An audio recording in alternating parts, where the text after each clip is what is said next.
Today on Off and on the Clock, we are back in the football streets. We've done World Cup, we've done hoops, we've done baseball, we've done hockey, we've done everything. And now it's time to get ready and get back to the flagship. And to help us do that today, we're going to have Mark Dankenberg from ETR swing by. He's part of the sushi crew. If you know, you know. He is one of the men who help with that projections for the ETR ranks behind the scenes. So we're going to pick his brain about some of the tough spots they had projecting for best ball ranks specifically as these contests opened yesterday. And then naturally, we're going to draft a BBM team with Mark. So this is Off and On the Clock with Pete and John. Let's do it.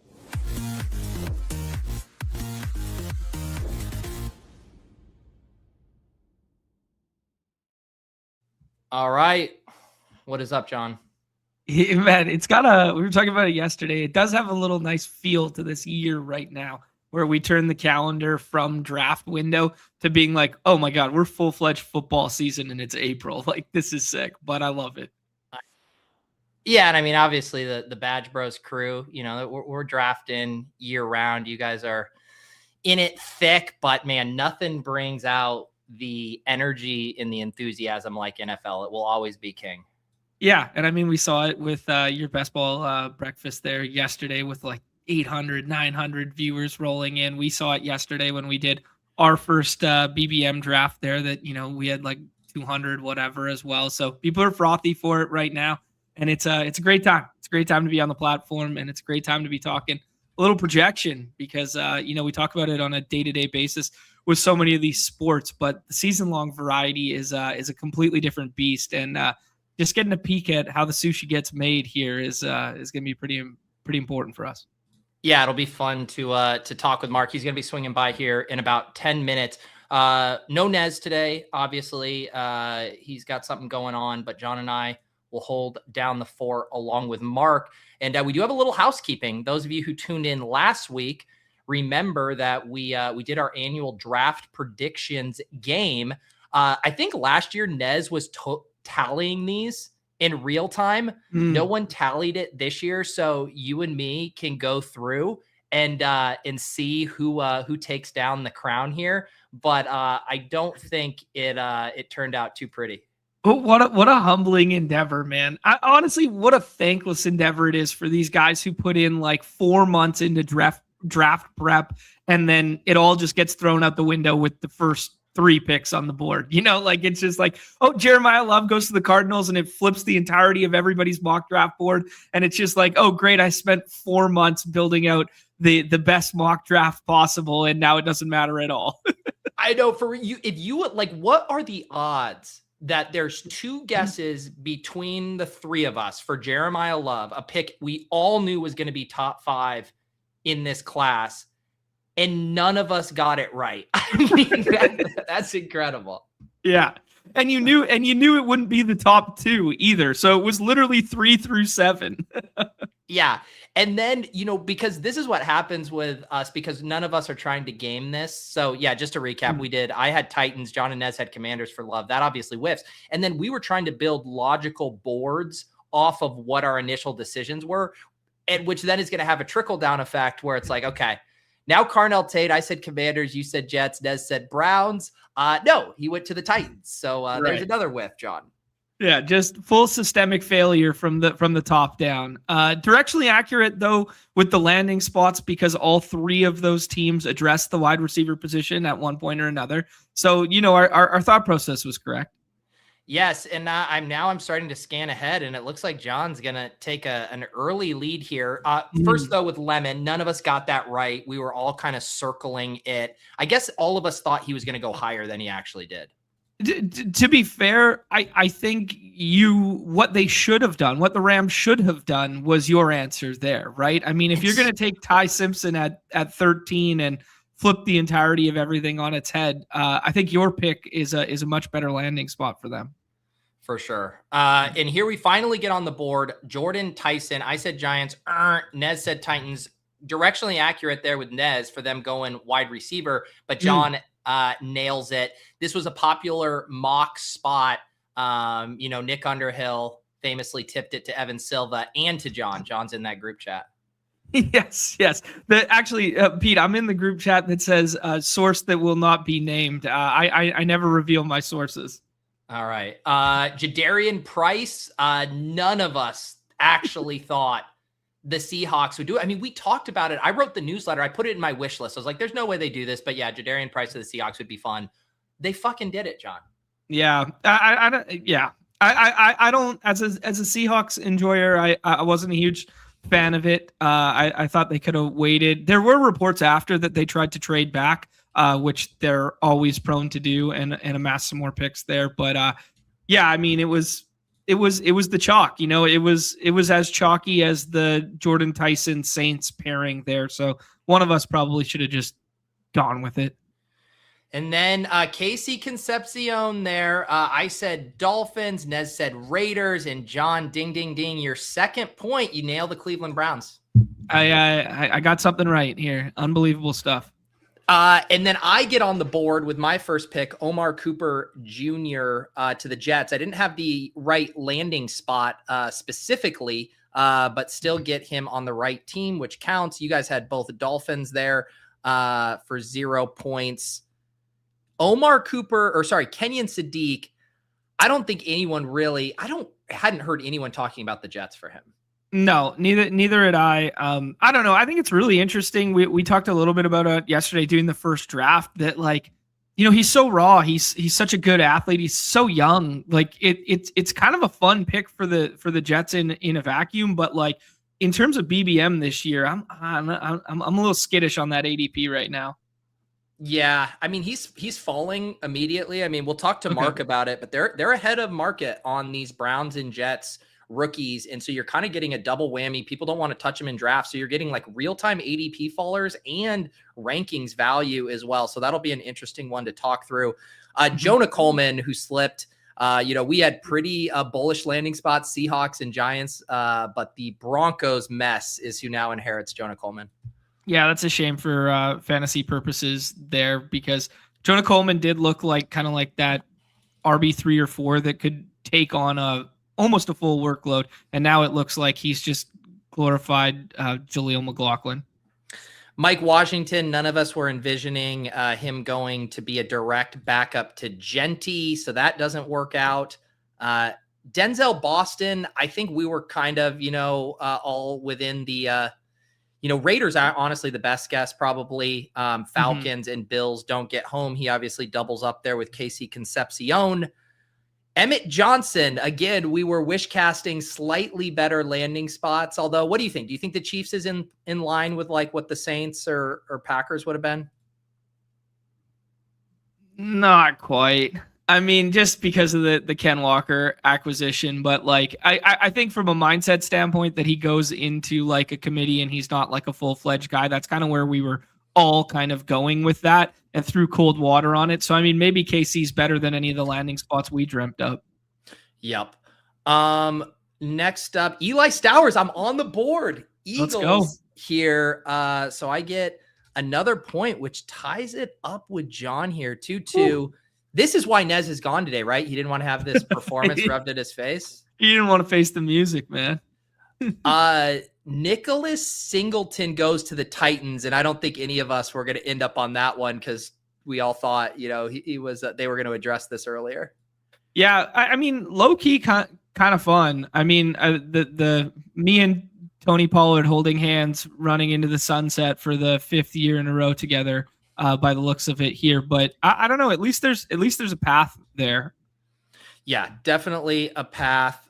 Chris Brazzell to the Panthers. Again, we were trying to hone in on some of these teams who might have been interested in a wide receiver, but we don't get that. Jeremy Bernard, Nez, so close. His division rival Ravens, but it goes to the Steelers. You had Packers, Raiders. I mean, getting these 2nd and 3rd round wide receivers proved to be pretty difficult. Oh yeah, I mean it's just the trickle down effects of missing on the first couple that then now we're not trying to double up on spots. Oh no, I looked ahead and I just saw what happened. Oh my God, I'm skipping ahead. Elijah Surratt, John gets the Ravens. Woo! I thought we were gonna have to go to a tie off or something, runoff votes there. Holy cow, how did you How did you fish out Surratt to the Ravens? Just talking to some of my contacts there, I kind of got a feel for the pulse of the offense and the archetype of player they were looking for. I knew, a couple workouts took place behind closed doors there. Putting A's and B's together there. Katron Allen, I'm going to say directionally accurate since they drafted Damon Claiborne in a similar range. Mm-hmm. You're directionally accurate in that he probably would have made way more sense for them than Kalen Black, who didn't even get invited to the combine. Nez with a good guess as well. Everyone thought the Bengals would maybe add some running back depth, and they don't. And then the Ty Simpson, again, none of us, I think if you gave us all like 20 guesses, I don't even know if any of us, maybe you get to the Rams and like guess 15 or 16. Probably not. Yeah. I mean, did the Rams have a second round pick? I'm trying to think. I don't remember. Yeah, I'm going to look it up right now, because if the Rams didn't have a second round pick, which I kind of think they didn't, I don't think they,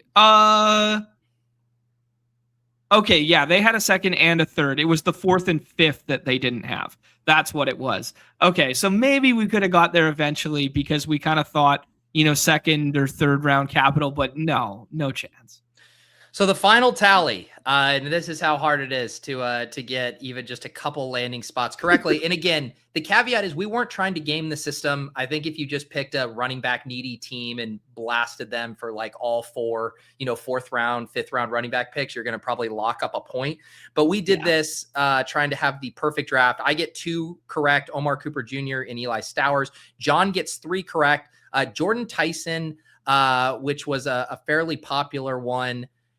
Browns, Casey Concepcion, that's a little harder. And then Surratt to the Ravens, that ends up being the difference. And then Nez just absolutely bricks out. That when you're trying to zig when everybody else is zagging, I commend the effort there. But it's the trickle down effects. And I believe last year we were tied. We each Nez won last year. Okay, Nez had 4, and you and I each had 3. Last year. So there you go. We will run it back in 2027. But now, John, this is forward thinking. We're not guessing where these guys are going. We're trying to figure out how to project these guys. And to help us do that, we had to bring on one of the men behind the projections at ETR. It's Mark Dankenberg. Welcome to the show, man. What's up, fellas? Thanks for having me on. And now that we're in NFL season, Pete, I do have to, take the Travis Achan route. The last name is Dankenbring. Got to get out ahead of that one. Wow. Okay. Well, unfortunately for both you and Achan, I just can't read that sign, so you're probably screwed. Absolutely. My entire life, people black out after the first 2 syllables, so that's why starting in high school, it's just Mark Dank. That's what we're going with. So yeah, Dank suffices for sure. All right, I'm even just updating the show notes. It's Mark Dank. It's too easy. How I assume it was a busy weekend for you guys. I mean, these picks are coming in. You know that people are going to be frothy for these rankings, these projections. Were you just working around the clock over the weekend? Yeah, busy weekend, and I had a decent bit to catch up on as well because I was on paternity leave. I had a baby in early March, and so I missed a lot of free agency. Shout out to Jack Miller. He really handled a lot of the offseason changes with free agency and kind of getting the offseason projections into place. So huge shout out to Jack. And then, all of last week I was going through every team, kind of getting my initial read on how things were playing out, going through the Coach Week Index, on the offseason, seeing where we could potentially line things up. And then for the drafts, as picks are rolling in, we're updating projections right away. So it was a long weekend, but a fun one as well. And then, we kind of have our first run of internal ranks on Sunday that we're getting feedback from Herzig, from Levitan, Daigle, a lot of people chiming in there to help us out, kind of get things dialed in. Man, it's crazy. Sorry, Pete. It's crazy how this landscape has shifted over the last couple of years because, you think to the first year of best ball product or whatever, it was probably a couple months after contests were dropping, or it was a couple weeks later, something like that. And we're trying to feel it out. And then you guys were first to market with ranks. Nobody else had anything going. And now it was boom, draft's done. And everyone's grinding all weekend to make sure they're there for contest drop. Unbelievable. It's crazy, the growth in this space. Yeah, it is wild how it's changed. And it's a legitimately tough task for you guys, right? Because like the whole thing with projections and everything for us, right, is we are trying to fine tune them, get closer to the truth, and we get more information as the season progresses. And so we're like coming in blind still in a lot of ways right now. And yet people still draft the same off of ranks they do on April 27th as they do on August 30th. And there's this expectation that these things are ready to go and that they're fresh off the oven with no mistakes. ETR, give me my ranks with no mistakes. And then you guys just spit it out. So do you feel the pressure from that point of view? A little bit. I like having that kind of like onus on us that it is like, I think, a cool position to be, kind of not necessarily like the market makers, but a lot of people really respect the work that we do. So that aspect of it, I think, is just a super cool position to be in. But then on the other hand of things, it's like, man, it's April 28th. This morning we're talking through the Steelers projections, and we're like, we don't even know if Aaron Rodgers is going to be the quarterback. So talk about imperfect information, going from Aaron Rodgers to Mason Rudolph, or, whoever it could be, Will Howard at quarterback there. It's like, it's April. We're high on a lot of the Steelers guys. So it's just, and then it's also tough to kind of bake in that risk of Rodgers not coming back, because it is such a massive change on a team level, on individual player level. Like we know Rodgers loves to target running backs a lot. So it's like, if it's a different quarterback, it'd be changing the individual player projections as well on a positional level. So there's just a lot that goes into it. And thankfully we'll get some more information as the offseason goes along. That is so wild to me that, like, as well as I, how the whole entire slate for basketball slate can be flipped on its head with like 30 minutes notice of like one player, 1-for-1 shifting. Now we're projecting, 8 months out kind of thing. What is that cognitive for you like? Like, are you getting as granular as like game by game style projections and then building out season long projections, or is it just kind of like a snapshot at the overarching? Like, how micro do you start before working to macro, or does it work the inverse way? I would say probably the inverse way. It's more macro to micro. And then too, like we don't even have the schedule released for the NFL. And then, when the schedule gets released, we get look ahead lines for each teams. And then we can kind of back into like projected team totals for every team as well, which will shape our projections a lot. We also get kind of the average spread of games, which can help us dial in like pass rate and run rate. So at this point, a lot of it is just going back and forth. Okay. Like I heard, Pete say we're higher on the Jets and the Browns than the market right now. And it's like, we know the Jets and Browns are going to be likely bad offenses, but how bad are they going to be? Where's the market exactly going to have them? And kind of once we get those numbers again throughout the offseason, it'll help us dial it in a little bit more. But right now it is a little bit abstract. I would say it's season long is much more macro than micro, in the sense that we're kind of always trying to bake in a little bit more uncertainty, like for teams with, let's just take target share for an example. Like for season long projections, we over project the team target share so that it naturally scales down a little bit, because we know there's going to be targets coming from players that we don't have projected, or let's say a player going into week one, like Jackson Smith and Jigba, we'd have for a 30% target share for a single week, but for the seasonal, we'll probably have him 27%, bake in just a little bit of risk there. And that targets could come from elsewhere. So it's certainly a tough puzzle, but we got a lot of people and a lot of help on the back end trying to figure it all out. Yeah.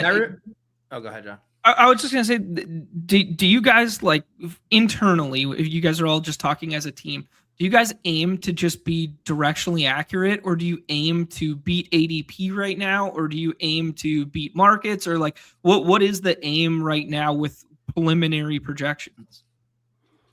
I think if you ask different people on our team, it'd be a different answer. For me as like one of the main guys on projections, I'm trying to get the projections in the best spot that they can be and kind of let the chips fall where they may. So, I'm not as keyed in on like where guys are ADP wise. There's certainly signal in the market, and we know that from like Leone's best ball manifesto. Like ADP is a strong kind of predictor of how things are going to go throughout the season. So we certainly want to factor that in. But for me personally, I'm mostly worried about getting the projections as accurate and as good as they can be at this point in time. I bet if you asked someone like Herzig, he's going into every best ball draft. Okay, how can I kind of leverage this ADP to get like the best team possible? So I think he'd probably view it through a different lens. So yeah. Yeah. And it's, to me, I like seeing your guys's opinion. Like I can toggle back and forth between ADP and ranks, and I can do my own kind of, I keep calling it a game of chicken between like trying to find the value there. What to me is more interesting is projections versus rankings. And someone like Jeremiyah Love is like the perfect example. Like I saw some of our projections over at Fantasy Life too. Like he doesn't project well from just a total amount of points for the season relative to other backs who are going to get 20 touches off the rip, but that's not the game we're playing in best ball. And so now you have to take this projection number and marry it with these contest structures and how important the playoff push is. How do you balance that when translating projections to rankings? So I've been thinking a lot about this with the Jadarian Price situation in Seattle, because it's an odd situation, because it's almost like this first round rookie's production is going to be more front weighted potentially than back weighted, with Zach Charbonnet likely coming back in the middle of the season. And so, like our projections are going to have him higher maybe than his actual ranking should be in terms of like the end of season value there for best ball. And it's kind of always, I think there's just, you just kind of have to have that inherent feel a little bit in terms of thinking through how the season will play out and kind of handling the rankings in that regard, and matching up how you draft your team. So, I was, and like projections as well, even as someone that does them, they are inherently fragile. Like we can bump a player 1% target share and they'll jump like around in ranking value. So if I as someone who controls the ranks a little bit, maybe weird to say, but like I think if guys are close and you have a lean one way or the other, I would say kind of follow your gut and your heart and in terms of selecting guys where you want for the most part. Yeah, I love that macro reminder for people that are just, drag and dropping at home and stuff like that, because we talk about it every single day on the show, especially with basketball. We're just like, yeah, you tweak the minutes like one or two ways here, and the ETR ranks shift 10 positions on a daily slate, right? And that's why it's kind of like, if we work within this framework of like these things being absolute, it's inherently flawed. It's to give you a baseline, and then you can tinker thereafter or work off of contingency and stuff. What in the chats, in the private Slack, the rankings war room over the weekend, what were the most contested debates, or the ones where the most polarizing? You guys weren't on the same page. That's a good question. It was fun because on Sunday, like I said, we kind of had our first set of internal ranks come through, and then people were giving feedback kind of without looking at what other people had said to try and make it not biased, I guess, on ranks. I would say the Bears came up a lot in terms of how condensed of a target share we had on Luther Burden, Colston Loveland, Roma Dunze. They were a team that didn't really add any offensive talents in the draft, and so we were a little bit conservative on them. Like Jack and I were on the initial run, and then it's like, man, they might be playing a lot of 12 personnel sets where Colston Loveland, Rome, and Burden can really condense the target share. That was a big one. I would say the Brock Bowers one, we talked through a lot as well, just again with the Raiders kind of not really adding anything to their receiving core. We were a little bit low on him initially. And then I think the rookies always are a talking point, and not necessarily contentious, but kind of the opinions can vary wildly among people based on landing spots, and especially this year as well. So like with the Eagles, like with Mekhi Lemon there and Eli Stowers there, Jack and I are a little bit more like, we think Dontavian Wicks and Hollywood Brown could potentially have a role, and it's tough to see like too many targets going to both Mekhi Lemon and Eli Stowers, since they kind of profile more as like big slot receivers. So it's just kind of making all of that stuff work projection wise, especially I think now that best ball season is year round. People come into the draft with like an ADP or like a snapshot of where someone's value should be, and when we initially release our projection based ranks, that can vary wildly. in some spots. And I think those spots naturally just get some pushback from people that have been in the best ball community throughout the offseason. Right. How much does let's use that example with the Stowers and Lemon and stuff like that, where how much like historically from a player archetype and or schematic fit into your guys' process? So like the ball knowledge angle of like, everyone's talking about, well, Jalen Hurts doesn't throw over the middle right now, and that's a bad fit for those two guys over the middle. And if AJ Brown moves, blah, blah, blah. How much of that kind of like ball knowledge fits into, is it a guiding factor, or is it just like an afterthought? No, I mean, that's the exact conversation we had when both Lemon and Stowers were drafted, is the Hurts throwing over the middle conversation came up. It also came up, okay, do we think Mekhi Lemon can play on the outside? I mean, the basis of projections, like I always tell people, is who's going to be out on the field. In the NBA, who's going to be on the court? Like that's what you have to start with. And in the NFL, it's okay, who's going to be out on the field? And so, you can look at some historical markers, but it also, you have to gauge kind of like the new NFL meta of teams going towards heavier 12 personnel packages. That's something we've talked about a ton in the offseason, is trying to identify the teams that could potentially be moving in that path. And then how does that affect kind of like the secondary wide receivers on the team and how we project them? So all that is trying to be factored into one final number. That's kind of the hardest part about it, is like boiling down all of these opinions and all of these different factors into kind of one final projection. So it is talked about a lot, and tried to factor in, like, again, we have more database people on the team. We have Silva and Levitan, Daigle, all Thorman, coming in with ball nowhere it takes. So it's certainly all factored in. Very interesting. Sorry, Pete. I got one more here with the macro stuff there, because I'm really interested. Like, Lev talks about it a lot, actually, like the macro trends of the league. And basically, since they've been doing this, like dating back to the Roto World days and stuff like that, we've basically seen like a league shift to like very pass heavy, 3 wide receiver sets. Then we saw the 2 high safety thing, and now we're seeing kind of like this revert back to running backs by committee and all the tight ends on the field, and the Rams leading the way with like this 13 and stuff like this.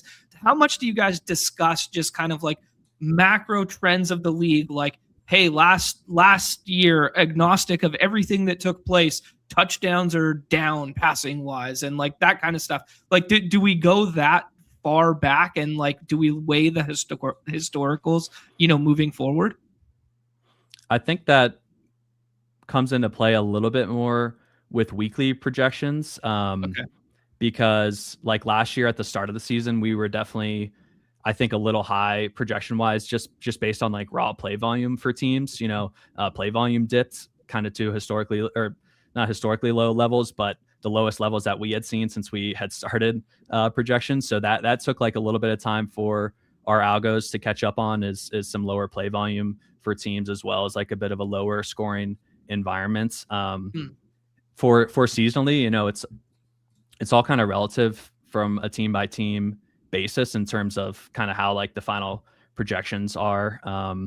So it's more, again, we have, so we are baking in historically, in like the algorithms that our data science team have built to spit out an initial play volume projection for each team. And then we'll kind of go through, and if we think, we have to make adjustments in certain spots, then we will. I will say one challenge going into this season, I think we have 22 new play callers. Some of those guys have changed teams, so you do have a little bit of a track record to go off of, but there is a ton of kind of team level, within a specific team level change at the play caller and offensive coordinator levels. So that's something we've had to deal with, as well as kind of like the league trends in that regard.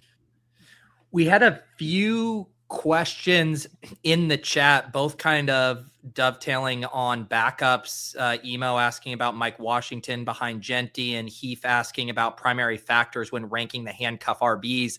And it's not surprising to me that these questions are coming up, because running back dries up so quickly in almost every build, other than like a really strong hyper fragile where you feel you're set. You're still looking for a body or two after pick 110, 120.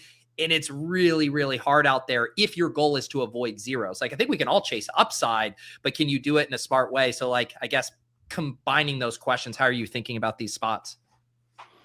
Yeah, so I think with they do go hand in hand here. There's these questions for sure. Someone like Mike Washington, I don't think we're expecting to get all that much volume off the bat. So the way our season-long projections work is we have a base projection and then a ceiling projection for a player. So, okay, what's our base expectation for this player throughout the season? And then the ceiling expectation, in our minds is like, okay, let's say if the starting running back gets hurt, what would this player's ceiling, rushing share, or what would we project their rushing share in a given week? So that's kind of how it goes with handcuffs. A lot of times valuing a handcuff is like, okay, if the starter goes down, what kind of role are they going to be able to step into? Are they going to become the bell cow, or will they maybe just pick up a couple more carries and kind of like the third string, running back that wasn't getting too many touches in the initial game plan? Will he also eat in? So that's kind of how we go with, ranking the handcuff backs. I don't have a specific player take on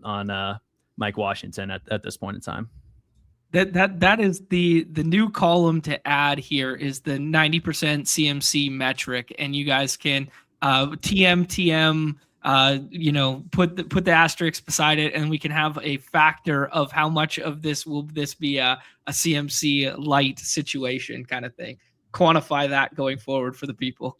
Yeah, it was really interesting, reading through the Coach Week index stuff for the 49ers last year, or in the offseason. Shanahan said, like, if McCaffrey ever went down, like Isaac Grendo, we were going to expect him to step into the lead back role, but like McCaffrey never got hurt. So he never really got that opportunity, which I thought was really interesting, because that's something we talk about all the time is like, okay, what really is the actual upside of this player? Like for the Bills, is Ray Davis going to step in and be the RB1, or is Ty Johnson going to take over, that kind of workload? Those are the conversations we're having all the time to try and figure out like the contingency upside of these players. I thought we could maybe pull up. I had just done, this is from yesterday morning. So, ADPs have maybe moved a little bit, specifically with the rookies, but I thought there were some interesting spots where you guys really deviated from market. One that I heard about in my chat where people were kind of confused or shocked was the Emeka Egbuka ranking relative to ADP. He obviously was a very popular selection. People love playing the year 2 breakout, specifically for a guy who started off as hot as he did. They draft Ted Hurst in the 3rd round, and then people were saying like, okay, you guys have met 61. Is this because of Hurst? Are you guys just bearish on Egbuka? Could you talk through how you guys are dealing with those Bucs wide receivers?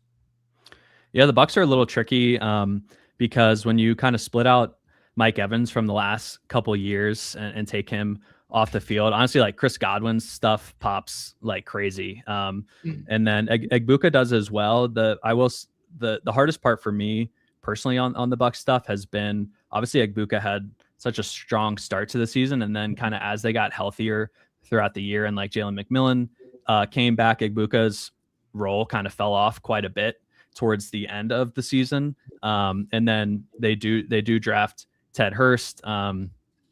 That's also a spot like we could potentially condense a little bit more. And I think, we certainly could on Egbuka, but we have him clearly the target leader there. We have him at a 21% target share, like 3.5% clear of anyone else on the team. But if you did look at last year's numbers, you should say, oh, Egbuka should be a 25%, 26% kind of base target share guy. So, that's something that could potentially come up the more we talk about it through the off season, but it is a bit of I think a trickier question than, oh, Mike Evans is gone, like Egbuka to the moon. I think there's a little more nuance than that. Yeah, that makes sense. Pete, before we go a little bit further on this chart, I just kind of had another macro one that's swimming in my head here is how do we rank the free agents, like not knowing landing spot, or, free agents definitely in football different than other sports where it's like, I'm old enough to remember getting burned by Will Fuller and Leonard Fournette when I thought they were free, back in the day in basketball there. But like this year is very different than years past because we have like some extremely, high profile name guys that it's like, do they still have the juice? And they're all getting drafted. I think like the Tyreek, the Debo, the Juwan Jennings, Diggs, Njoku, like all those guys back there. How do you guys internally treat the free agency market baked into this landscape? That's a great question. That was one that we specifically talked through on Sunday because we were, I think, a little bit higher than market on all the free agents. Jack and I just kind of go through, and we, like you said, with Keenan Allen, Tyreek Hill, Juwan Jennings, like these are all historically strong target earners. So we had them, for kind of like mid-teens target shares. It's really hard to kind of pinpoint where their landing spot might be. But we saw like last year with the Chargers, once Keenan Allen finally signed, I mean, that was just like a bomb on the rest of the Chargers wide receiver core. And so it's one of the toughest balances at this point of the calendar, to be honest, is like, okay, kind of baking in teams that for the Commanders, we can talk about them, like the rumors of Brandon Ayuk going there. Like we're trying to half bake that in, but also not take it as gospel yet. It's kind of like a fine line to walk and not necessarily a perfect science, but that was one. Yeah, we were a bit higher on the free agents, and Herzog kind of came in and said, yeah, I think we should dial those guys back a little bit because we're way above market. So we ended up doing that. So yeah, it's a bit of an imperfect science there. Do you like drafting off the ranks, like as you're going through this process to kind of stress test them and see how you actually believe, or does that actually like mix in too many of your own biases and you want to be a little more objective with it? No, that's exactly what I do. I mean, pretty much every draft I go through, especially at this point of the offseason, I have our full projection sheet up, and I'm kind of comparing where guys are going versus where we are projection wise. And then if something's off, or if I feel like, hey, maybe we are a bit too low, like I'll toss that out in our projections channel. I did do my first draft this morning. I drafted a puppy, which was fun. And, like Calvin Ridley, we have 60 spots above ADP. And so, yeah, it's kind of like, hey guys, what do you think on Calvin Ridley? Jack and I feel like we're conservative on him, target share wise, but there is like the aspect of a new offensive coordinator there, new head coach. How are they going to value Calvin Ridley? They do have some second year players and Io Manor and DK that could potentially eat into his targets. But in our mind, it's like we definitely think the 3 wide receiver set to start the season is going to be Carnell Tate, Wandale, and then Calvin Ridley. And Ridley's target numbers, honestly, were pretty strong last year. He was just hurt the whole time. So like his target per out run numbers were the same, but it is, so constantly kind of just tossing out questions, trying to get feedback from people and stress test our projections for sure. I think that was a really good question there, Pete, because like it's a good peek behind the curtain. The guy making the projections is still like, hey, we're stress testing all the way throughout when doing the projections, right? Like this isn't an absolute science. These are mean projections. These are relative outcomes. Like we have to think about more than just like, hey, here's the number. Now insert list. Now click name at top of list, right? Like it's a good reminder for everyone. Another macro, and then I do want to get into it. Maybe a couple other spots in the chat has a few specific ones as well. But I'm curious, like when you observe ADP, and it's very popular for us, or commonplace for us to be like, man, the ADP is like pretty efficient in a lot of ways. There's a lot of sharp drafters. There's a ton of volume, the sample size. When you look at it, what are the things that strike you as inefficient or glaring, or if you could summarize, the prototypical underdog drafter, like where do you think ADP goes wrong? Because you are saying as a rankings provider, hey, we can do it better than ADP. What are the things you guys are able to pick up on that the market is missing? I honestly don't know if I have a great answer to that. I would say, I think like, my view of ADP is it is kind of like the construct that you have to develop your drafts around regardless of the opinions you have. You have to factor it in at some point. And again, like I think there's a lot of soft skills in best ball drafting. And like I love, Leone's manifesto every year. And again, kind of pointing out to that ADP over time does help us kind of point us in the right direction a little bit. So yeah, I would say like generally I don't have like a loophole or something that like I'm like, oh man, underdog drafters are really missing this. For the most part, I do have a lot of respect for the market. And again, when we are really far off market, that just helps us kind of dial into that specific spot and make sure that we're viewing it like the best way we can. I think probably later in the off season, I would have some stronger feelings in terms of, oh, like the market is really missing, you know, the upside of this specific team or this wide receiver group or something along those lines. But kind of at this point in the offseason, just trying to get, you know, a greater feel for the landscape and where things might land. Yeah, it's the salary of our game, right? Like, it's like, you know, we work within these confines in which are provided by the provider to start, and then we all poke holes in it thereafter, kind of deal. Yeah. Yeah. Because from my perspective, just the trends I've always seen over the years, ETR versus ADP, it's that you guys are more measured and less frothy with rookies and chasing upside or chasing maybe more fragile profiles. And you're more confident in backing the higher floor players or the players who maybe have less downside and aren't as sexy than the typical underdog. I would say that's like the typical push-pull of ETR versus ADP. I mean, you could just say Leone and Jarvis Landry, Pete. It's okay. It's a safe space, right? There's a lot of names over the years. Brashad Perriman, of course. This year, it sounds like it's Calvin Ridley is what it sounds like. But like you guys said, you guys were aggressive on some of these rookies. You're ahead of market on Omar Cooper Jr., Casey Concepcion, or not maybe Omar as much, but Casey Concepcion, Sadiq. So it is this idea of like when the market is kind of being a little irrational or a little too much in their emotions of like, I can't draft Jets, I can't draft Browns, that you guys are like, these profiles historically with these kind of target shares, even in bottom 10 offenses do X, they're still worthy of being drafted here. For sure. And I do think one of the, not necessarily downfalls, but one of the, you know, issues with projections sometimes can be factoring in the outliers. You know, it is more of like a measured kind of medium mean, you know, projection. And so being able to kind of corral the outliers, both on the high end and low end of teams is a little bit difficult. You know, like we're not going to project necessarily teams to score like 30 points per game. You know, our bands are going to be a little bit tighter than what the final results are going to be in terms of like team scoring. And so I do think that is, again, another soft skill that can be applied to kind of ranks is, you know, identifying spots where the bottom could really fall out, or the ceiling could be, you know, way higher than the market perceives at that point in time.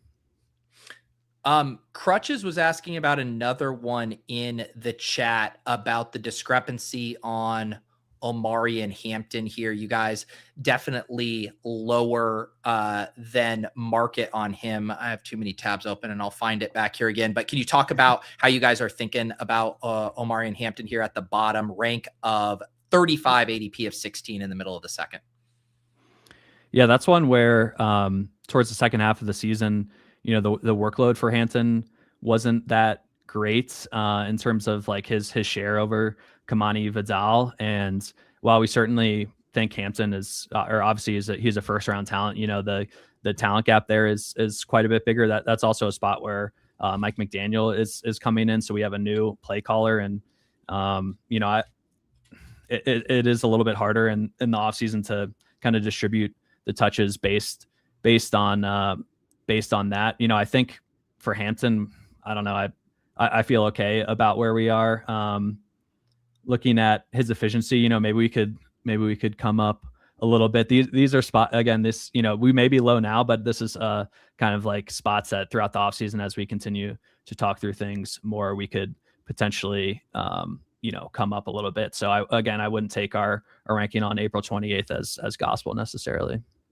Yeah. There's a lot of moving pieces there with the new OC and then bringing in Keaton Mitchell and all this sort of stuff. It's really hard to parse through like the specifics right now. But the one thing that I kind of thought of based on that is like people are saying he came back injured last year and stuff like that. How much does that weight in like the eye test versus projection of like, I think back to Tony Pollard a couple of years ago where it was like, he was really hard to project because he came back, he played injured. Everyone was like, this isn't the same player. And then he gets a frothy projection the next, you know, following 2 years when he goes to Tennessee and that sort of deal. So like how much of the eye test with injury stuff plays into the projection?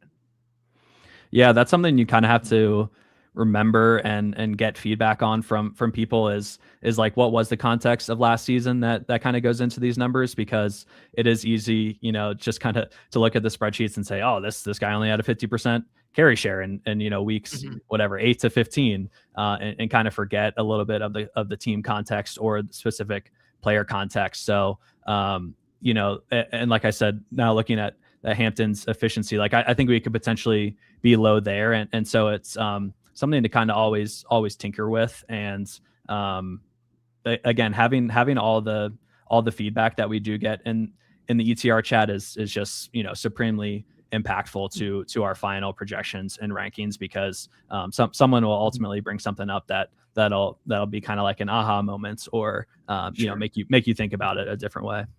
Okay, I got to hit on this one. How many chefs are there? How many chefs are there? Sous chefs contributing here. How many people are chopping up the salmon on the back end for these projections? Truly, like how many people got their hands in the clay?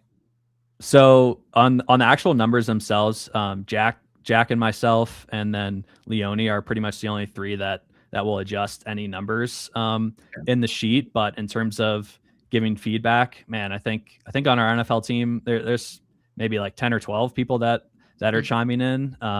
Again, some of those are more best ball focused. With Herzig, we also added Madison Parkhill as a contributor this year. He's been nice. Chiming in a little bit. And then, Silva, Levitan, Thorman, the list goes on. So probably, 10 or 12. Right on. There you go. Lots of chefs hard at work. It's Leone plus 12 guys now. We gotta change it. Who's the alpha? Who comes in and says, all right, I've heard all the opinions. This is what it's going to be, the final ruling. Because obviously everybody's opinions, it's a tough thing, right? Because a lot of times, and this happens in a lot of things, right? Where you don't want a watered down version of your takes or just like the average, because a lot of the projection decisions have trickle down effects on the rest of the players. And then that impacts the board. So it's like, there has to be a cohesion to it. So like, how do you handle those discrepancies and knowing that that has to be consistent? I'm the alpha, Pete. Are you kidding me? Wow, I like that. I mean, you will call me Dank because I am the alpha. Yeah. I don't necessarily, I would say kind of the people, it just kind of naturally, like the cream rises to the top in terms of the people that that are grinding the hardest and that are in it the deepest.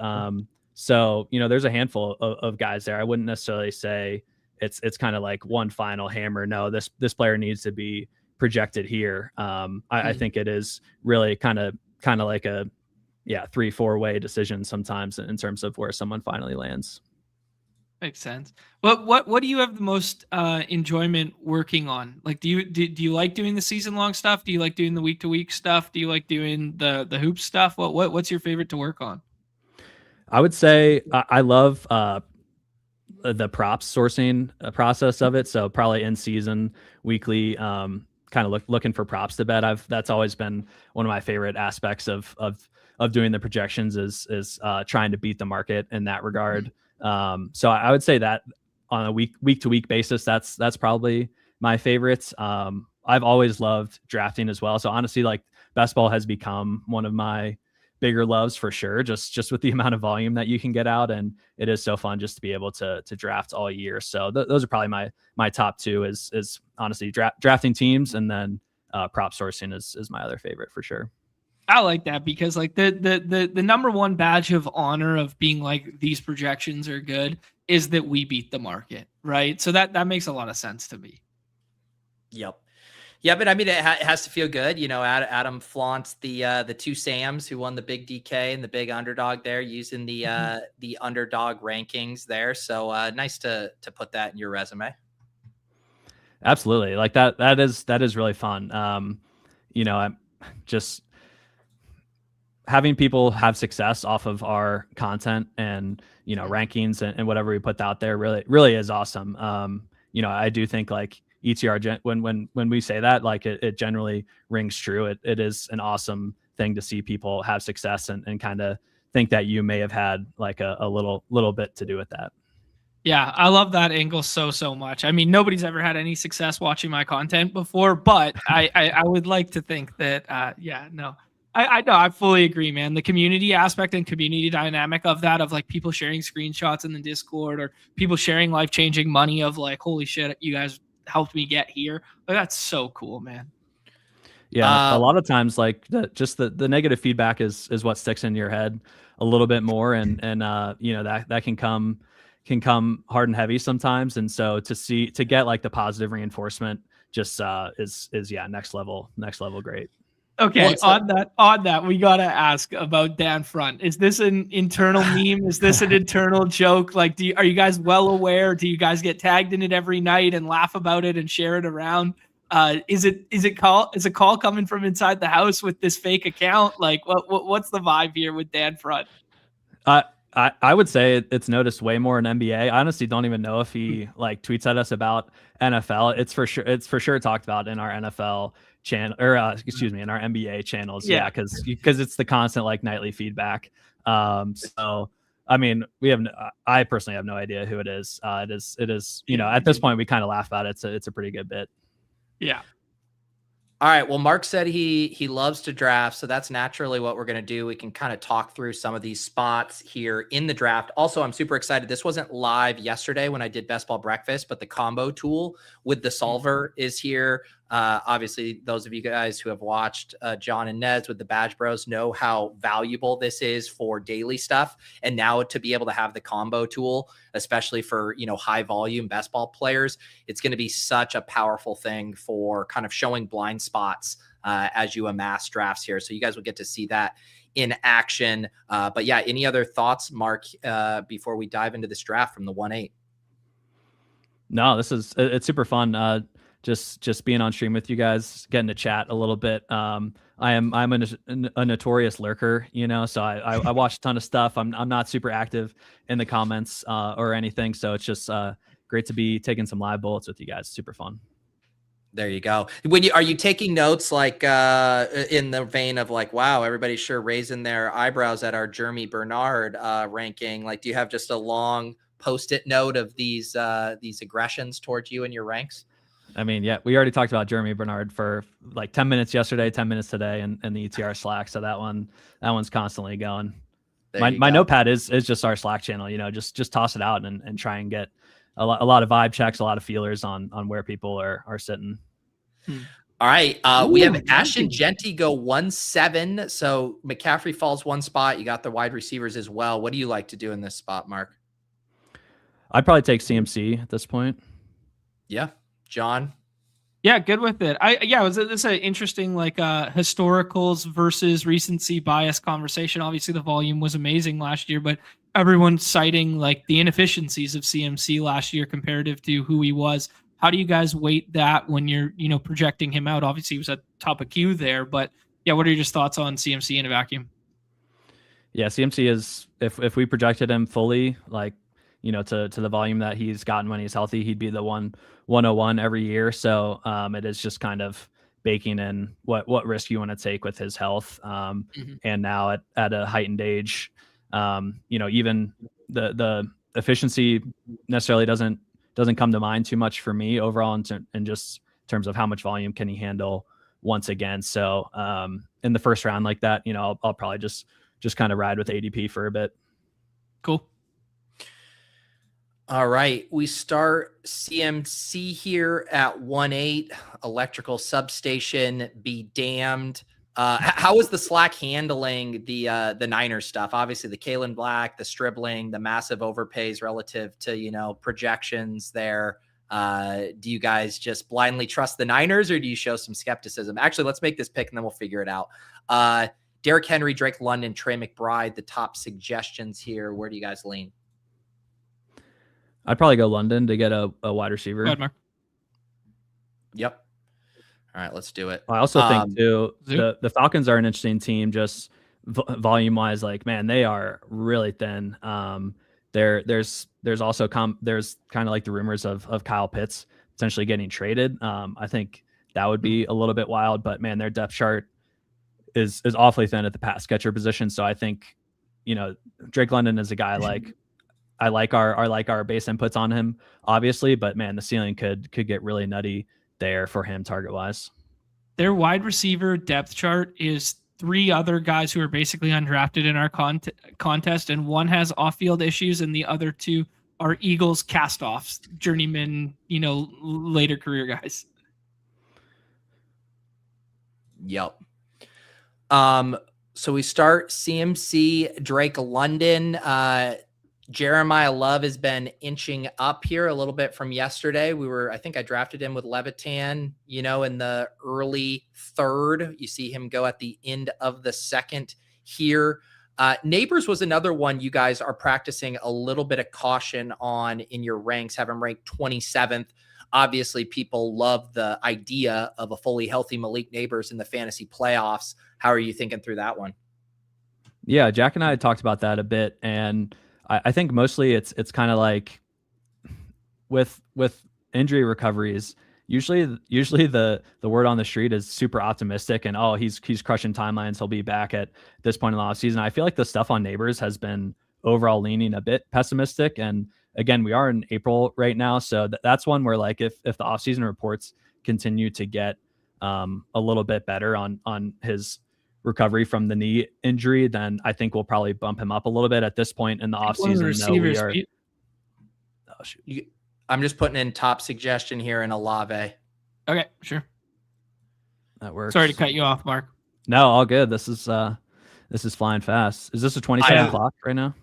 Yeah. 20-second clocks are quick. Yeah, we got a bunch of friends and family. People aren't dilly-dallying here. What would you have done there? I took Solver's top suggestion. Garrett Wilson, Breece Hall, T. Higgins also there.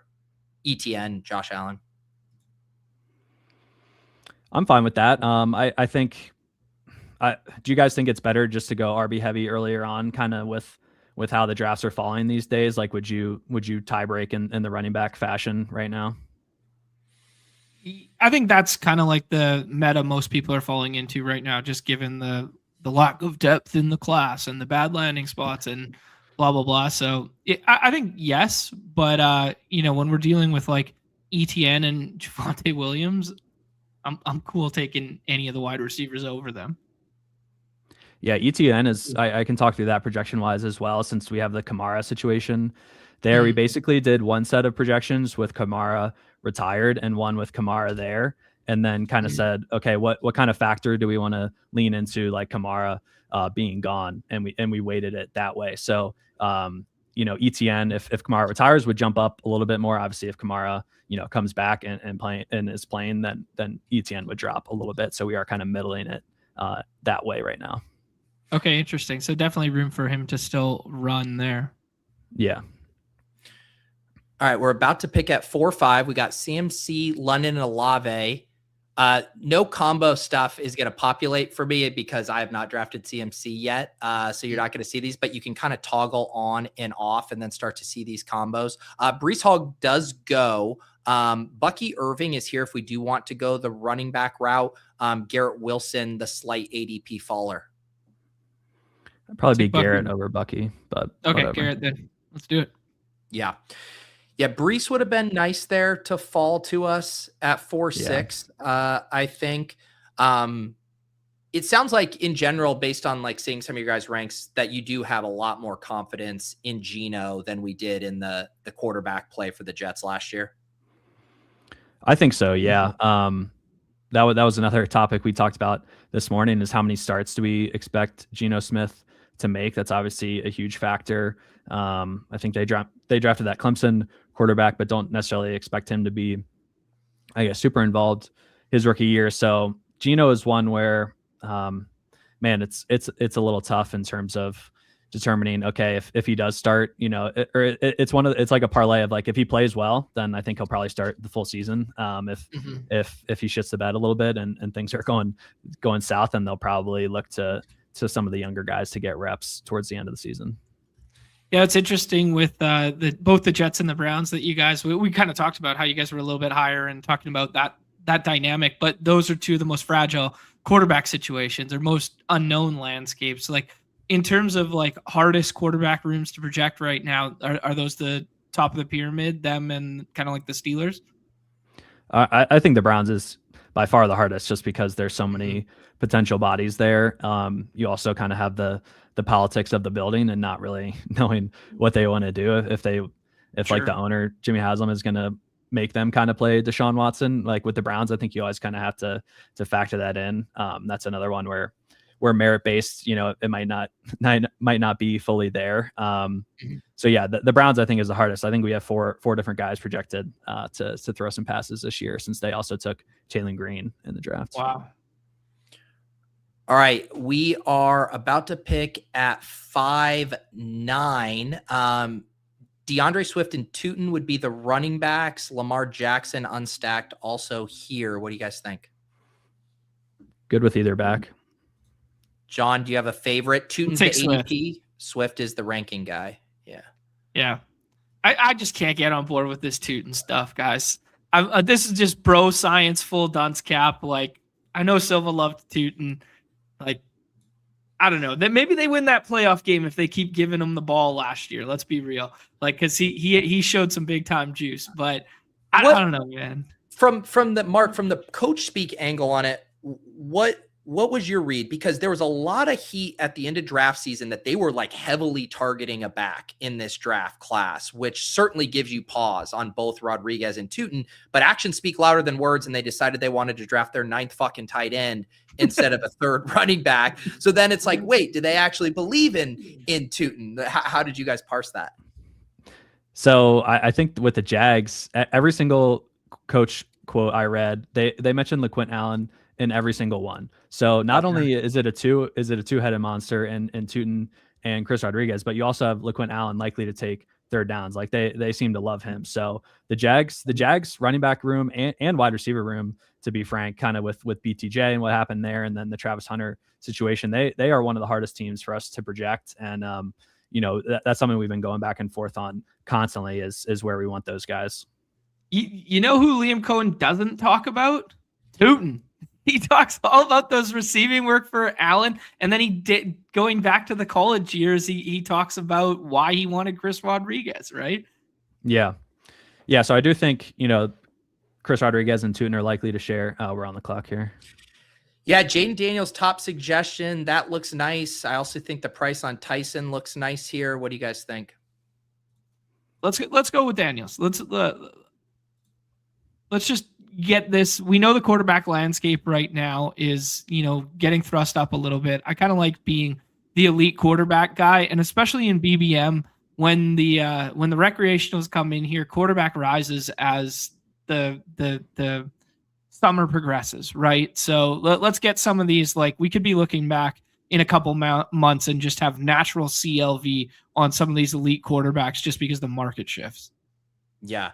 Also, can we just perennial punching bag Eggers is tilted that we took Jane Daniels 2 picks past ADP because he has Terry McLaurin. In what world do you have squatters' rights on a massive stacking ADP value in a draft? Eggers, politely get the fuck out of here. Eggers can't quit dance season. He's still got stakers' rights and dance season mindset. It's a snipe if it's ahead of ADP and all of that, but miss me with that bullshit when he's falling. Miss me with it. All right, we have Jaden Daniels unstacked to Eggers' chagrin, DeAndre Swift, Garrett Wilson, Olave, London, CMC. I will say structurally, I think the point Dank made as far as like Olave versus ETN or a running back there is well taken, but just 2 running backs and a quarterback through 6, like this is max flexibility for this specific drafting landscape. Mm-hmm. Actually, that's an interesting just point when working projections and solver. Pat, you talked about it yesterday, Pete. Let's make this pick first, and then I'll. Yeah, ADP, it's Ramondre. Metcalf just goes, so it likes Ramondre, Sutton, and Addison by ranks. What do you guys think here? I'd probably be Ramondre or Addison. I like both those guys. John, running back or wide receiver? Running back. All right, yeah, let's get Ramondre. I think we're going to like who comes back to us anyway.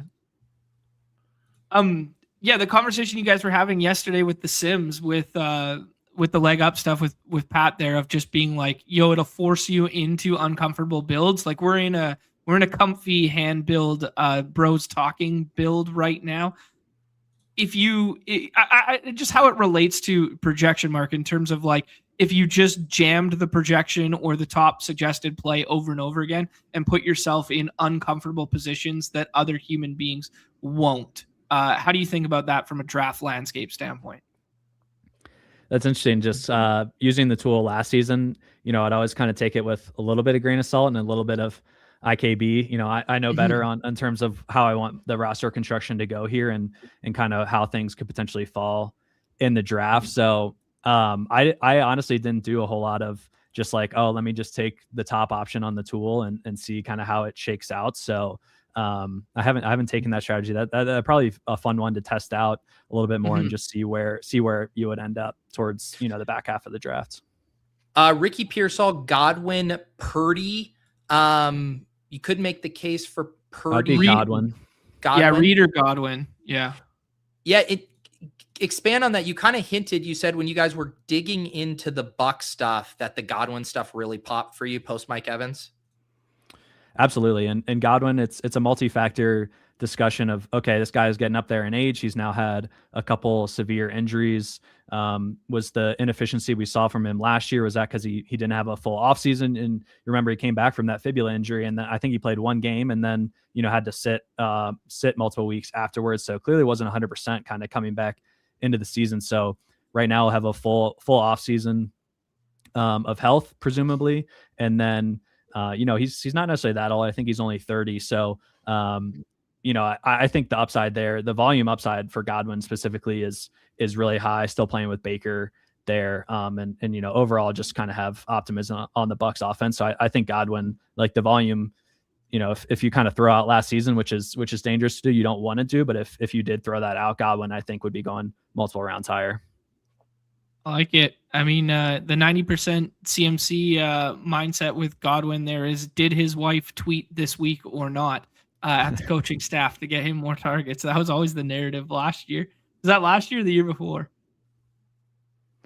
I don't know. I wasn't aware of that narrative. Oh, it's funny though. Yeah, she was on the tweet machine saying, get him more looks, and then he crushed from the slot the following week, and it was just kind of like a bro science narrative we kept running with. I love it. Yeah, and Godwin's always been an ETR favorite as well. All right, we are about to pick one pick away. Like, one thing to think through is this quarterback run, and like if we need to get out ahead of it by like picking Baker here. Next time we pick is 113. His ADP is 112, so we could push it. I guess we do have maybe a Shuck out as well, so maybe we do it. The solver likes Pitts, Baker, or Concepcion. Pitts gives us a quarterback out too. Yeah, I would wait Pitts. on QB. Yeah. Do you, if we find ourselves needing it, do you have a take on which Atlanta quarterback you should be drafting, or is the answer neither right now? Yeah, that's a really hard one. I would lean Tua. Like if I was betting on who made more starts this season, I would lean Tua. Just given that Penix is coming off of an ACL injury. So, but in terms of like who's going to be the quarterback in the fantasy playoffs, man, I really don't know. Penix is like third or fourth ACL. Something third torn ACL. It's crazy. Yeah. It honestly kind of feels, I mean, obviously they're completely different players, but it feels a lot like the Justin Fields, Russell Wilson one, where it was like, it could just go back and forth. Like there's just no really smart way to project who's going to have that job. It's like whoever didn't play awful the previous 2 weeks heading into the fantasy playoffs. Right. Yeah. 100%. And I don't think it's crazy to think like Tua is a better NFL quarterback than Penix either. Yeah. Yep.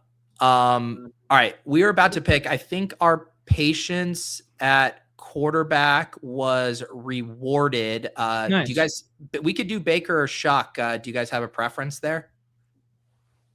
Let's see. I like Baker. I'm a Baker guy. That's fine with me. I will say I did a little rant yesterday on Best Ball Breakfast, partly because I was surprised, like, people fucking love Shuck. And I was more just making commentary on, like, we used to not like this profile in fantasy, and we'd kind of just like shrug our shoulders and take it if we had to. But now we got people out here like reaching ahead of ADP to take naked Tyler Shuck. And I was just taken aback by the amount of love for this man in the drafting community. Yeah, after the Saints draft, we were all joking like the Saints offense is going to be everyone's favorite, like, oh, surprise, great fantasy offense, and to the point where like come August, it's not going to be sneaky anymore. And I think Thorman tweeted about it, and I tweeted back at him like Tyler Shuck is going to headline every single fantasy QB sleeper article this summer. Like he just is. With that. Yeah. Like it used to be a quarterback going after 150 too. Like you got to be able to backstack, at least when I'm talking through the lens of actual best ball, like sleeper offenses. It's the ones where you can actually build out a backstack. Nobody wants to touch it. It was like the Jags 3 years ago, CJ Stroud and the Texans a couple years ago. Like they're already too expensive to qualify for a cheap sleeper offense from my perspective. Yeah. For sure. Yeah. I mean, just get ready to get quoted Tyler Shuck's rushing stats from whatever week 12 to 17 last year. Jeez, man, this hive. All right. We have 2 quarterbacks, Jaden and Baker. We have CMC, Swift, and Ramondre, London, Olave, Garrett Wilson, Chris Godwin, Kyle Pitts. Nice team here. NFC South cooking. Solver likes McMillan, Omar Cooper, and Dallas Goedert. McMillan makes too much sense, right? Yeah, I think that'd be great. I have no idea where his ADP is, but that seems fine. 137. Yep. We can grab him here. We were talking about the Bucks, but like, how do you think Ted Hurst? Because Ted Hurst and Jalen McMillan, they like do some of the similar things. Yeah, I think Hurst is mostly going to be kind of like a rotational lid lifter. For them, it is kind of what it seems like he'll profile as a bit of a raw prospect, but big and fast that you can just kind of send down the field. I'm not the biggest prospect guy in terms of I kind of get my feel for him right around leading up to the draft and right afterwards. So, I can't necessarily tell you like a huge statistical profile on Ted Hurst, but that would kind of be my initial lean as he's more of a rotational lid lifter for them.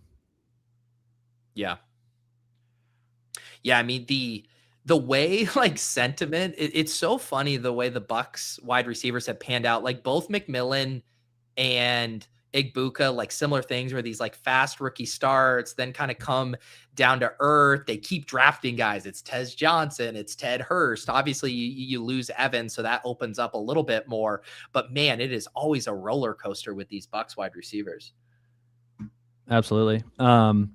What backs are available right now for us in this? Yeah, good question here. The running back board by ADP, some of these guys that have gotten nuked, Sharbs, Algier, Woody Marks, Jonathan Brooks is a guy I like in this range. And then you're down to like Jonah Coleman, Keaton Mitchell. Yeah, I think Brooks is interesting. Just a ton of unknown there. That that could be one that you get decent amount of ADP value on, or it could go the other way. But I think like at this point in the offseason, I think that's kind of an interesting pick as a potential riser. Yeah. And I think, what do you think, John? There's probably a range to get another running back and they're drying up. Yeah. I'm fine with Brooks. I haven't thought a ton about Brooks this year, to be honest. Like I just, they gave Chuba the bag like 2 years ago. They were comfortable letting Rico go despite the back-to-back 200-yard games and stuff like that. They must be somewhat bullish on his health if that's their plan coming into the year, right? So, yeah, it was a guy we were really excited about 2 years ago, and then nothing's broken right for him. So post-hype, sleeper, breakout kind of vibe. Why not? Yep. I mean, I think he has a better path to playing, more games than Sharbs does, and Sharbs goes right beside him there. Yeah, and healthier. Like he's much further ahead in his health rehab journey than Sharbs. I mean, the thing I was talking through with Pat yesterday that was really crystallizing, and I'm curious, Mark, if you guys feel similarly, is that like there's solid picks in this range for running backs. Like I think we all like the Gainwells and the Corums and the Bills and the Rodriguez, Rashad Whites, etc. Like you kind of know what you're going to get. They're going to have a role. They're not going to be zeros, but like potential for true league winning smashes feels so much more thin in this range than in previous years where there were these rookies or these interesting. I was referencing the great Chase Brown versus Zach Moss wars. And it's like, whoever wins this is going to be like a league winning smash. To me, it's just hunting for the true upside in this range is like hard to come by. And Brooks kind of represents one of those few that from a talent perspective, I could see drafting really highly next year. Right. I agree, and yeah, I was listening to that conversation. I thought it was a good one for sure. I also think it's colored by the fact that the last couple of years, like the top end backs have stayed healthier than in previous seasons. So in our minds, we maybe don't see these guys with having as much upside, or it just hasn't gone that way the last couple of years. So we could stack up Jaden with Chig. That's the top suggestion. Also a quarterback suggestion. And Bryce Young, Woody Marks. What do you guys think? Chig for me. Yeah. Works for me. There you go, Eggers. Now it's not unstacked, brother. It was always the long con with Chig and Jaden. Yeah. Where's Ayuk going in this right now? He hasn't. He has not gone yet. Kind of like just a little cheeky one to get ahead of there. Yeah. People like Antonio Williams too. Of all of those free agent wide receivers, and one I wanted to talk to you about as well, because you guys in both the pre-draft process and now have been ahead of market on Tyreek. But I guess that could frame the conversation, but also those other guys, of them, which ones are you interested in the most? Tyreek is a tough one because it's like, man, that injury was so brutal, and I think he's 32 now, that it could really be it could be over for him potentially. You just don't know how he's going to recover. So that one's really tough. That is one where we like, we're the algo doesn't know that his knee is completely shredded. So we had to ding his efficiency a little bit, just expecting that he won't be, Tyreek once he comes back. So that one's a little tricky. I kind of think Tyreek might sign with the Chiefs. If you look at the Chiefs receiving depth chart, it's not very good. Tyquan Thornton is their wide receiver 3 right now. So there's some, I think, enticing landing spots for him. I think like out of the free agent wide receivers, I think Diggs might be the one I have like the most faith in of like still being good. But Solver, we're on the clock here. Bryce Young, Brenton Strange, and Braylon Allen are the top there. Travis Hunter also in here at wide receiver. What do you guys think? I'm good with third quarterback. Yeah. I know we spent on Daniels, but like, I don't know, man. I'm 3 quarterback pilled and showed some really nice advance rates last year using 3 quarterbacks. So I'm kind of in on it. The way teams are rotating and the way injuries have been and how many quarterbacks have made starts in the last 3 or 4 years, things have changed a little bit at the quarterback position in my estimation. I liked the Bryce Young pick there, and I don't know if it's partly because every other draft I'm in, a quarterback sliding past ADP in this range who's projected to play 17 games has just not existed. So that felt like an anomaly to me. And we had Jonathan Brooks. So I do like the idea of we want this Carolina team to cook. So I like it there. We can use the little Brazel upside after. Where's Coker going right now? I think he's long gone. Yeah, 124. Yeah. Oh my goodness. Gosh. People love Coker, man. They love him. Do. I mean, I love Coker. It's like, how could you not? He's a beast. Yep. So we got a 3-4-5-2 obviously set at quarterback. Our tight ends are Chig and Kyle Pitts. We got the 4 running backs, CMC, Swift, Ramondre, and Jonathan Brooks, and we got the 5 wide receivers. So we're in good shape here. Solver likes the idea of us just saying, hey, lock up Antonio Williams as that rookie wide receiver stacked with Jaden. What do you think? That's fine with me. I don't know if he's liable to get sniped. Maybe we go someone else. If there's someone else you'd like, we could wait for the turn, but it just would be if they're, we're like all these running backs are such flyers. I'm fine just getting our guy. Yeah. What do you guys think about adding like Katron Allen to it or something like that too? Yeah. What do you I like Katron. That backfield is I can't say I have a whole lot of conviction in how it's going to shake out. You'd have JCM. They signed Rashad White and Jerome Ford there, so our viewpoint is it's probably going to be JCM and Katron Allen like for the most of the base touches, and then maybe Rachaad White for third down work. But it's kind of tough to parse for sure. Yeah, it was the Allen and Damon Claiborne were the one where it's like maybe you don't need an injury to make some noise in that. Like Katron Allen could do what Bill did last offseason and kind of like thrust himself into the conversation. Yeah, for sure. I believe he's a bit of a bigger back than JCM. So like there's a chance he could have the goal line roll kind of off the bat. Yep. So yeah, Katron makes sense here. Solver suggesting him. Solver also doesn't mind the idea of getting Cade Otton stacked up as our third tight end there with Baker. We could maybe sit on him ADP of 194.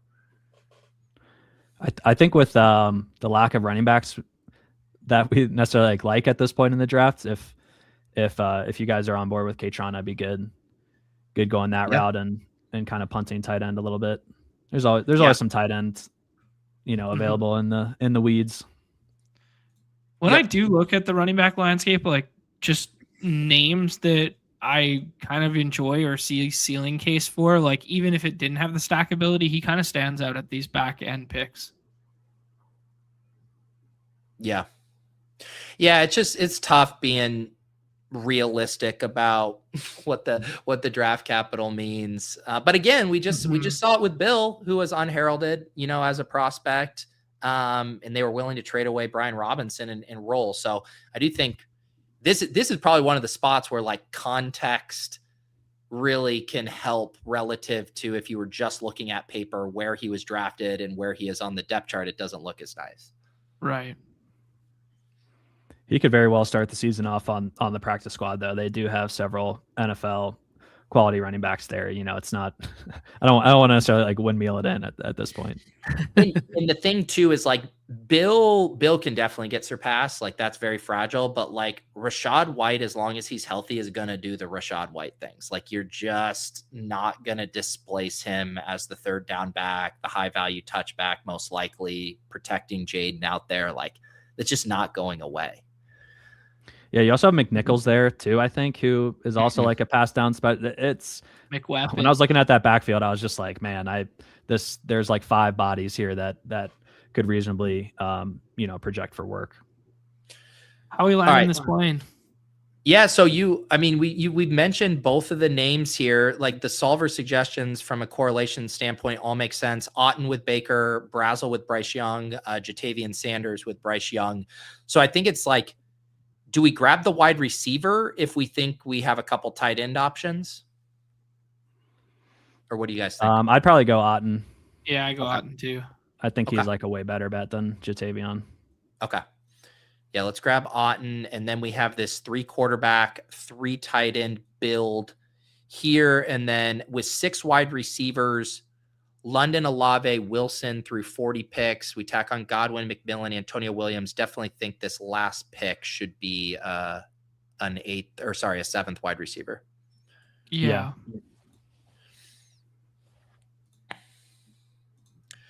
So can you scroll a little bit, Pete? Sorry.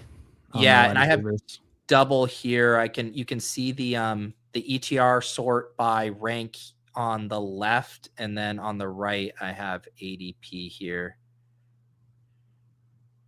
It's a bunch of the rookies. Yeah, I can sort by ADP here as well.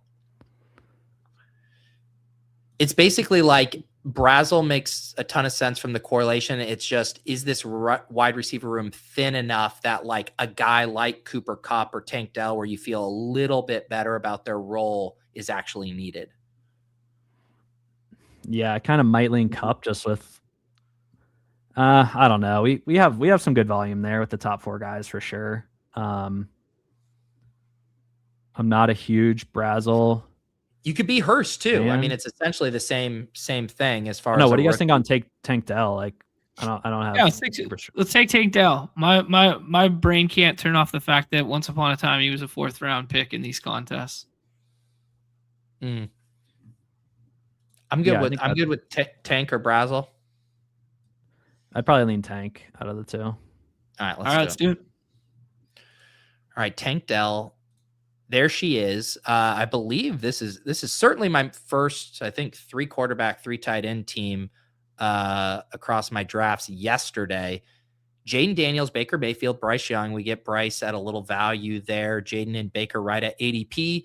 McCaffrey, Swift, Ramondre, Brooks, Allen. Kind of just like picking our spots at running back and making sure we didn't fall behind there from a capital standpoint. London, Olave, Garrett Wilson, Chris Godwin, Jalen McMillan, Antonio Williams, Tank Dell. Like Mark said, really good volume projection with those top four. I mean, that's like 40 targets a game that you're locking up with those guys and some rookie darts. And then Kyle Pitts, Chig, Cade Otton, perfectly cromulent three tight end room. How did we do, Mark? I like it. I think the Bryce Young pick is the one where I'm like, I don't know if I would have gone 3 QBs at this point, because I think the bet is just Jaden staying healthy and kind of crushing for us. And then, Baker at whatever, a top 115 pick as well. I would typically probably ride with 2 there. And the fact that, we ended up unstacked with him, I kind of just don't necessarily love how that fell. I would probably love another shot at running back. That would be my only critique. Otherwise, I think pretty fun draft for sure. Yeah, I think that's an entirely fair critique. I am 3 quarterback pilled, but in the context of this roster, yeah, maybe we would have been better off. Who would have been? So this is the thing where it's like, if we're playing the 2 quarterback build, I almost like the idea of making Baker the non-pick, because at 113, you could get either of the Minnesota guys, Rachaad White, Gainwell, Rodriguez. The Bryce Young opportunity cost at running back, you're looking at Sampson, Braylon Allen, Brian Robinson. So I don't know if the Bryce Young pick was the wrong one, but it was almost like, did we miss the window at running back when we kind of just defaulted to Baker? That's fair for sure. I think you'll just feel better about Baker with the stack, but I think that's completely fair critique. Just the disdain that you said with Braylon Allen and Brian Robinson, Pete. I mean, geez, just. I actually, up back here, tell me if I'm wrong, I feel like Brian Robinson is one of the best picks in that I just feel very confident he's the RB2 behind Bijan. We've already seen them willing to give Tyler Algier a standalone role as the RB2. The pressers I heard when they got Brian Robinson were like very glowing about what they thought he could do. I mean, isn't this one of the only sure bets back here? Full lockstep with you, Pete. Nez had the exact same take yesterday when we were doing the draft. And I don't know if you guys know, but Nez he's kind of autoing, but maybe not, is doing 150 puppies today and tomorrow. And that's why he's not here, because he's adjusting his puppy auto ranks. And then we're going to look at them tomorrow and see how they all came out as a get in early, the rankings are wrong thought experiment. And he said that Brian Robinson was going to be one of his higher, with the same Algier thesis all over again. For sure. Yeah. Do you have any thoughts on that range, or any other guys that you would put there with him? I mean, Pacheco's the one that's, I guess, technically similar, but just does not feel like he has as much juice as Brian Robinson. I don't have a whole lot of takes there. No. I think those guys, it's just, if the starter goes down, what would their upside be? Brian Robinson, I maybe feel, I don't want to say like the best about. I probably prefer Brian Robinson over Pacheco in that range. Braylon Allen, still maybe some untapped upside there. I would say like, Brian Robinson, I just kind of view as Tyler Algier, but I think Algier probably a little bit better of a pure runner than Brian Robinson is. So yeah, a little bit more long speed juice, a little breakaway speed there. Brian Robinson, kind of the bowling ball. Bigger than a bowling ball, but like, yeah. Yep. Pencil him in for 1874 and 2 in the game Bijan misses. Yeah, the other one, it sounds like, Mark, I guess like my only other one too, where I'm like, do I prefer like where we took McMillan? Would I prefer another wide receiver? An Omar Cooper, a Diggs? I guess I'm looking at some of these, and then just going like Ted Hurst with one of your late round picks, going that Baker route. Like, how good do we feel about McMillan relative to Hurst is the other question for me. I think pretty good. Yeah. Okay. But again, that's one where like my lack of prospect insight. Maybe I'm underrating Ted Hurst a little bit, but I mean, Jalen McMillan, I think has kind of balled out with all of his opportunities. So, I like that, but that's also like the push and pull of, are we light Egbuka and hot Jalen McMillan in projections? Like, should we have things more condensed on Egbuka over McMillan kind of thing? That's like where my mind would go as the one, as the projection mind. Just, okay, like, what could be the inefficiency here of like why we're hot McMillan and light Egbuka? It could just very well be that our targets aren't distributed correctly there. I have a mental block when it comes to 7 wide receiver build with 3 from the same team, especially when you have the tight end from said team. Am I wrong in thinking that? I think that team would really have to smash, and like it probably sets up a little bit more fragile for the fantasy playoffs, I would think. Yeah. I mean, overall, it's just a bet on that offense really producing through the air. Yeah, like Pete, how many are you comfortable with? Like, if we had only had like McMillan and Cade, I think Hurst in the last round versus Tank Dell feels good. But knowing that we have Godwin as well, I'm pretty comfortable with the concept of overstacking, especially when it's cheap. The only times I get queasy with it, if it's like, we're grabbing every bear in the first, 6 rounds or something, and it's like you're asking a lot. You need them to score 45 points 3 weeks in a row. But if it's like we land on the breakout wide receiver for the Bucks by throwing darts at McMillan and Hurst, and just the offense is cooking, one of those guys smashes, we sacrifice the one pick, the tight end always comes along for the ride. Like, at that cost, I'm completely okay with it. Makes sense. The other question with a ranking one that had come up was your guys' Geno ranking. You guys have him really low. Could you speak on that?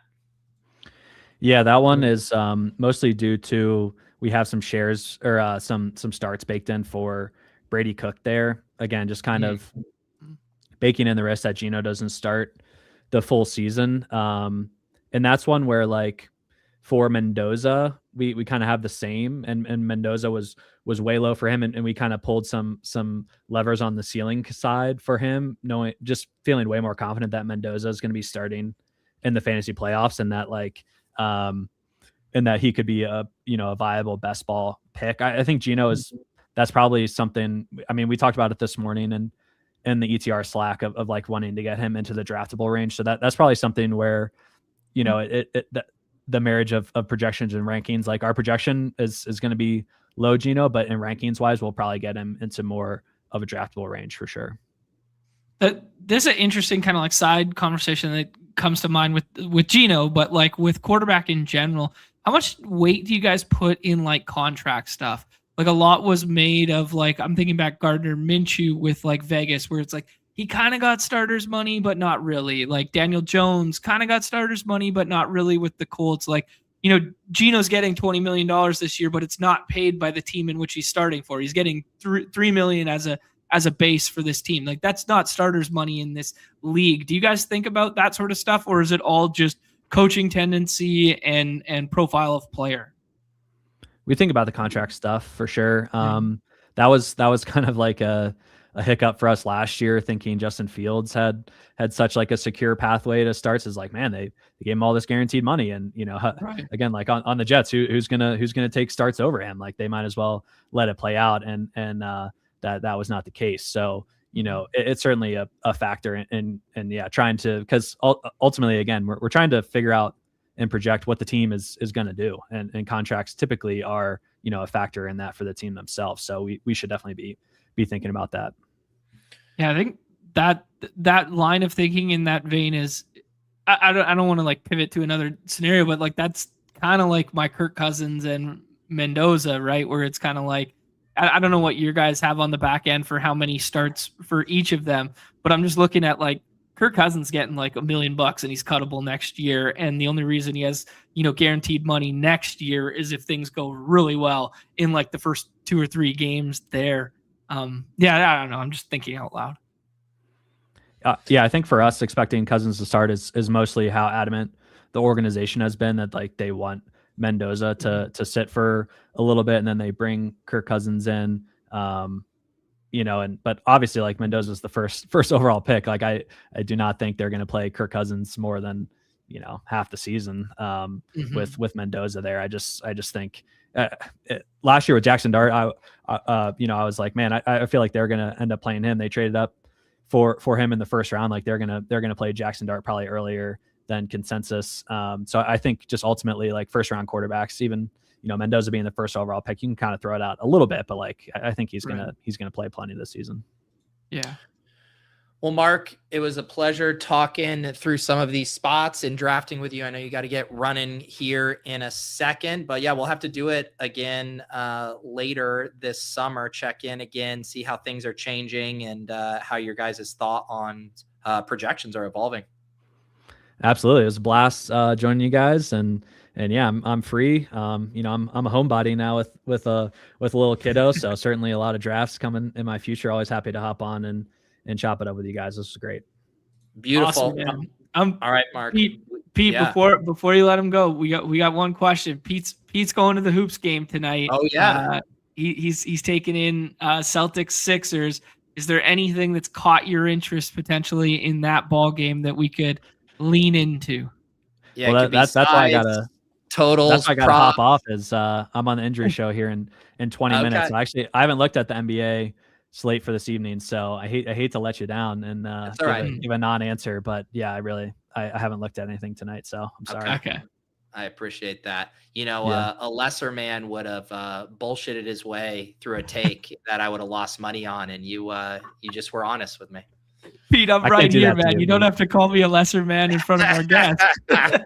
All right, Mark. We'll catch you later. Good luck in the NBA streets. Perfect. Thanks a lot, guys. All right. See you, Derek. Peace. All right. There goes Mark. Awesome talking shop with him. Yeah, John, before we go, I figure you could get me hooked up here with we could build a couple pick'ems. This is going to be very selfish. I only want players unless you think there's an absolute gimme from another game to help me out, but otherwise I want just from Sixers Celtics here.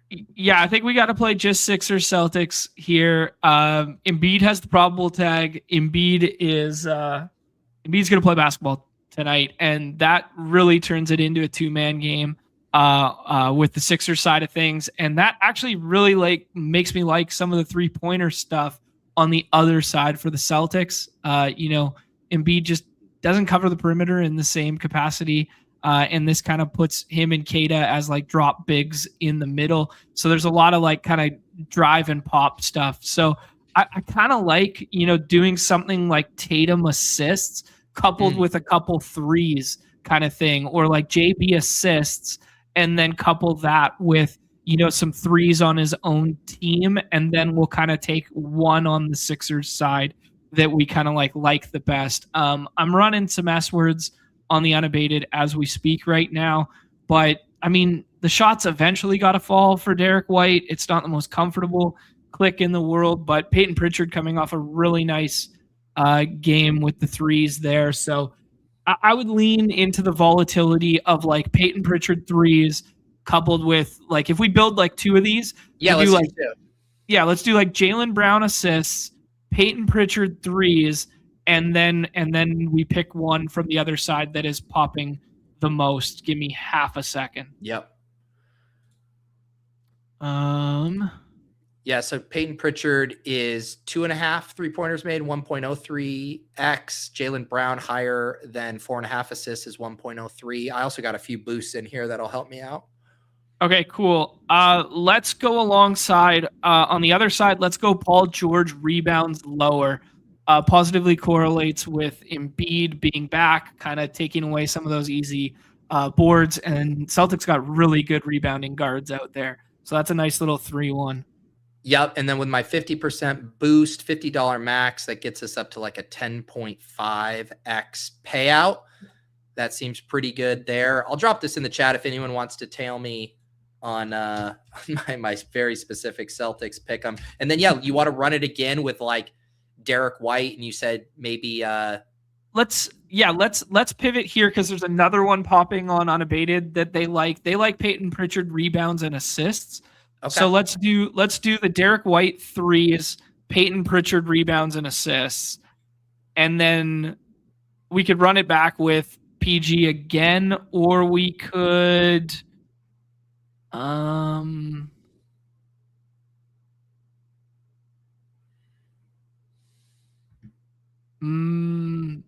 yeah, I think the other one would be Maxey lower rebounds, but it's not quite as comfortable. Paul George higher steals. Yeah, he's been. Yeah, I'd you know what, Pete, I would run it back with like the same thesis, but a different derivative, and do lower rebounds and assists for Paul George. So it just gives you a second out with a similar thesis. Okay. All right. Yes. So Derek White higher than 2.5 3-pointers. Pritchard higher than 7.5 rebounds plus assists combined. Paul George lower than 8.5 rebounds plus assists. Mm-hmm. I had already used my 50% boost, but I have a extender boost here. There we go. Okay. Sweet. I got a couple sweats in here. Chat like JB over assists. Consigliere liked White steals as well. White steals is fine too. We'll do one more. I mean, come on. I'm going to the game. We'll do a White steals for Consigliere. Yeah. Yeah, or I just bet every single side. Can't lose. Give me a Hail Mary one to pair with White steals. It would probably be Maxey points slide or Tatum PRA slide. I think I would take the Maxey stuff. No, nobody plays the Maxey stuff with Embiid, and with Embiid being back, and Embiid has been a very positively correlated piece to Maxey's success this season. I don't see straight steals for White. Am I missing something? I just see blocks plus steals. Well, he is the block god, so I think it's fine either way. He's at 3, 4, and 2, so sure. Blocks plus steals. And what do you say, Maxey slide? Yeah, I think I'd slide Maxey's points. What do you think he can drop here? I'd give him 30. Yeah. All right, little cheeky 5.43. Yeah, it's a fun here. One. All right, there you go. That's a fun one to cheer for in arena too, because you get amped up for blocks and steals in a big way. The blocks and steals sweat is always a good one. All right, appreciate you workshopping that for me. Any other programming notes for you guys this week, John? Nothing today. Back tomorrow. We'll do everything everybody loves, all the sports. Tomorrow we're covering everything right now, and we'll walk through Nez's 150 puppies experience and see what the exposures turned out like, see what some of the rosters did. Hopefully we can look through that through the lens of the solver there with the best ball stuff, so we could actually break down the 150. But yeah, he was going to do mainly 3-5-8-2, I guess, would be the build there that he was jamming. Does that add up? Yeah, it does. 3-5-8-2s, and we'll see how they turned out. Beautiful. As far as for me, tomorrow, ADP chasing tonight. Those guys will have a lot of fun comparing some of their ranks and going through this ADP landscape. So don't miss that. For ship chasing tomorrow, I think what we're going to do a draft, but a different kind of draft. We are going to draft rookie ADPs on Underdog, like our favorite ones right now, like cost adjusted. So that'll be like a fun exercise, and it'll probably get gross really, really fast. So tune in for that. And then Thursday, I'm going to have the Best Ball Bash. So that'll be our first time with YouTube members drafting Best Ball Mania teams with me. That'll be fun. And then we are editing right now the Pat Mayo episode of So You Think You Can Tell and all that. So he was spicy, John. There's going to be some feelings hurt. I don't doubt that Mayo would come in with his fastball for something like that. So that'll be a lot of fun. I'm looking forward to that. Only a few people who came unscathed from that. So look forward to that. That hopefully will be dropping in the next couple of days. And then I'll have more announcements on some fan voting and how we're moving toward our first cut down. So some exciting stuff there. So that's the schedule. And one other thing, I did just book JJ late round QB for After Dark on Friday. Awesome. So if you guys are YouTube members, we'll be chopping it up 8 p.m. Eastern on Friday. Good luck to Nez, who clearly had to prioritize auto drafting 150 teams over making content with us. Thank you again to Mark. Join us in the Deposit Kingdom Discord, all kinds of channels in there, talking ball, all the different sports. And we'll see you guys next week on Off and On the Clock. Peace.